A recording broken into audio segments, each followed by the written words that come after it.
পৃথিবীর কোলাহল থেকে অনেক দূরে কপোতাক্ষ নদের বুকে এক টুকরো নৌকা যেন একটি ভাসমান ঘর। এখানেই বসবাস করেন ৮০ বছরের বৃদ্ধ সুখেন বিশ্বাস আর তার ৭০ বছরের স্ত্রী নমিতা বিশ্বাস। বিস্তারিত আসাদুল ইসলামের প্রতিবেদনে। ৮০ বছর বয়সে এই সাগর সমুদ্রে এই এই ঝড় দুর্যোগ সব এই নৌকার পরে নির্ভর করতে হয়। কিন্তু আমাদের এখন যে সমস্যা, এখন এই সমস্যা যে আমাদের মাছ নেই নদীতে।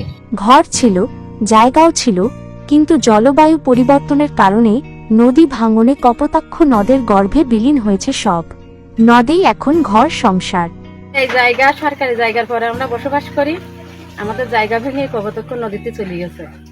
এখন এই শেষ বয়সে আমার বাবা মা তো বৃদ্ধ, এই বাবা মায়ের নিয়ে এই জায়গায় থাকা হয়। যদি কোনো সহায়তা করতো, এখন ঘর করে দিত। দিনের আলোয় মাছ ধরেন, রাতে এই নৌকাতেই ঘুমান বৃদ্ধ দম্পতি। এই দম্পতির নেই কোনো স্থায়ী ঠিকানা, নেই কাঁচা পাকা ঘর কিংবা ছাদ। কপোতাক্ষ নদী তাদের জীবন, এই নৌকাই তাদের প্রায় ১৫ বছরের সংসার। বিশেষ করে সুখেন মালো পিতা রাজমেরু মালো এই জায়গা জমিনে নৌকায় পুড়ে থাকে। তার একটা পাওয়ার অ্যাকাউন্ট তো সারা দিনে জাল পেতে পান ৪ থেকে ৫০০ গ্রাম চিংড়ি মাছ, সাথে ২ থেকে ৪ পিস কাঁকড়া।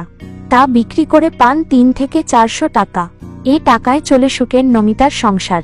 এখন শেষ বয়সে যে সরকার আমাদের যে একটা ঘর করে দিতে, একটা জমি জায়গা কিন্তু আমাদের জমি তো নাই নদীর গর্ভে। তা আমি খুব শান্তি পাই। স্থানীয়রা মাঝে মাঝে সাহায্য করলেও বয়স্ক ভাতা ছাড়া নেই কোনো সরকারি সহায়তা। সুখেন নমিতা দম্পতির মতো বহু অসহায় মানুষ আজও সমাজের অন্তরালে। প্রয়োজন শুধুই একটু সহানুভূতি আর সরকারিভাবে মানবিক সহায়তা।